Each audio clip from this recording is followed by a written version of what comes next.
తర్వాత జాతి వివక్షత ఎక్కువైపోయింది, రేషియల్ వైలెన్స్ ఎక్కువైపోయింది, గన్ వైలెన్స్ ఎక్కువైపోయింది.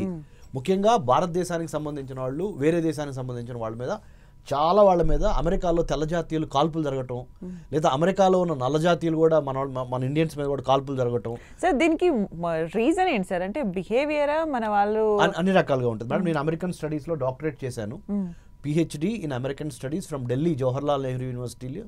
నా పిహెచ్డి ఏంటంటే అమెరికన్ గవర్నమెంట్ ఎలా పనిచేస్తుంది, అమెరికన్ పాలిటిక్స్ ఏంటి, అమెరికన్ ఫారెన్ పాలసీ ఏంటి అనేది నేను డాక్టరేట్ చేశాను. సో దాని భాగంగా నేను అమెరికాలో కూడా 10 అమెరికన్ యూనివర్సిటీస్కి వెళ్ళొచ్చాను.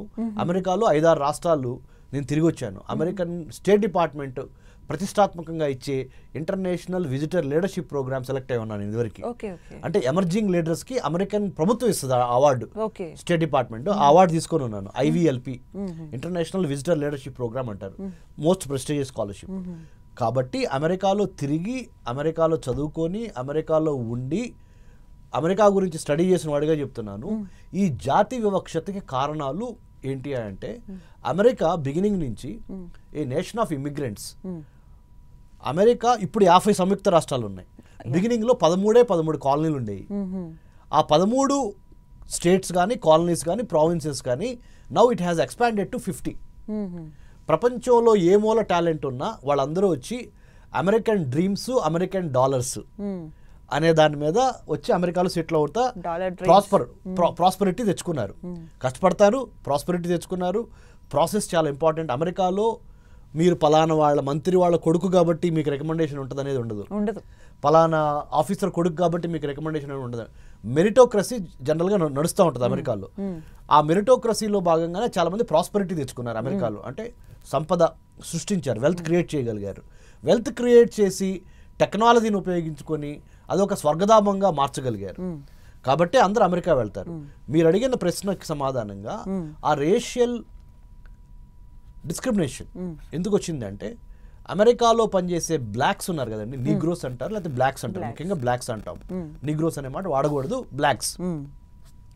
బ్లాక్స్కి వైట్స్కి మధ్య సివిల్ వార్ కూడా జరిగింది. 1861 నుంచి 1865 మధ్య Abraham Lincoln was the president of the United States of America. The first president of the United States of America George Washington. మనకెవరు first president? Doctor Babu Rajendra Prasad garu. మన ఫస్ట్ ప్రైమ్ మినిస్టర్ గారు ఎవరు? జవహర్లాల్ నెహ్రూ గారు. అట్లానే అమెరికా 1776లో విప్లవం, 1776లో అమెరికన్ రెవల్యూషన్ జరిగి, American war of independence జరిగి, British వారికి వ్యతిరేకంగా పోరాడి అమెరికా కూడా స్వతంత్రం తెచ్చుకుంది మనలాగానే. We got independence in 1947. But in 1776లోనే యుఎస్లో రెవల్యూషన్ జరిగింది. అమెరికాలో జరిగి 1789లో ఫస్ట్ ప్రెసిడెంట్ అక్కడ ప్రతిజ్ఞ చేశాడు.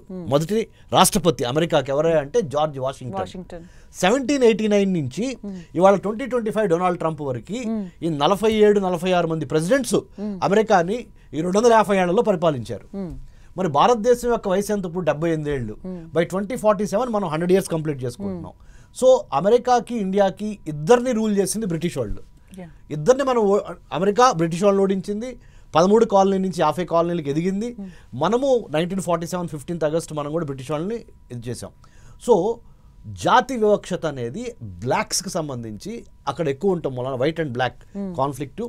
తర్వాత నార్త్ ఈస్ట్ ఏషియా అంటారు, అంటే Japan, China, south Korea, north Korea, ఈ ఏరియా నుంచి వచ్చి అమెరికాలో సెటిల్ అయిన వాళ్ళు. తర్వాత వెస్ట్ ఏషియా అంటారు, అంటే Iran, Iraq, Saudi Arabia, Jordan, Israel. తర్వాత ఈ Gulf cooperation council countries, ఖతారు, Bahrain, ఇక్కడి నుంచి వెళ్ళి కూడా అమెరికాలో సెటిల్ అయ్యారు, వెస్ట్ ఏషియా అంటారు. తర్వాత ఆఫ్రికా కాంటినెంట్, సౌత్ ఆఫ్రికా, ఇంకా మిగతా కంట్రీస్. ఆ కంట్రీస్ నుంచి కూడా సౌత్ ఆఫ్రికా అంటే ఆఫ్రికన్ కాంటినెంట్లో ఉన్న మిగతా దేశాల వాళ్ళు కూడా చాలామంది లేబర్గా పనిచేయడానికి అమెరికా వెళ్ళి సెటిల్ అయ్యారు. అమెరికన్స్ వైట్ వాళ్ళు తీసుకెళ్లారు మన బ్లాక్ ఆఫ్రికన్స్ని తీసుకెళ్ళి అక్కడ స్లేవ్స్గా మార్చుకున్నారు. ఆ స్లేవరీకి వ్యతిరేకంగానే Abraham Lincoln also fought. And Martin Luther King junior అని ఆయన తన ప్రాణాలనే సివిల్ రైట్స్ అంటే నల్లవారికి కూడా ఓటు హక్కు ఇవ్వాలి అనే దాని మీద పోరాటం చేసిన నల్ల యోధుడు ప్రపంచంలో మరి ఆయన మార్టిన్ లూథర్ కింగ్ జూనియర్. ఆయన కూడా ఆయన ఒక వైట్ ఆయన చంపేశారు. సివిల్ రైట్స్ మూవ్మెంట్ 1965 సంగతి చెప్తున్నారు. So what I'm trying to say is అమెరికాలో ఈ జాత్య అహంకార దాడులు, జాత్య అహంకార చరిత్ర దానికి ఉంది కాబట్టి దాన్ని తగ్గించే విధంగా నేను పనిచేస్తానని జొహరాన్ మమ్దాని చెప్పాడు.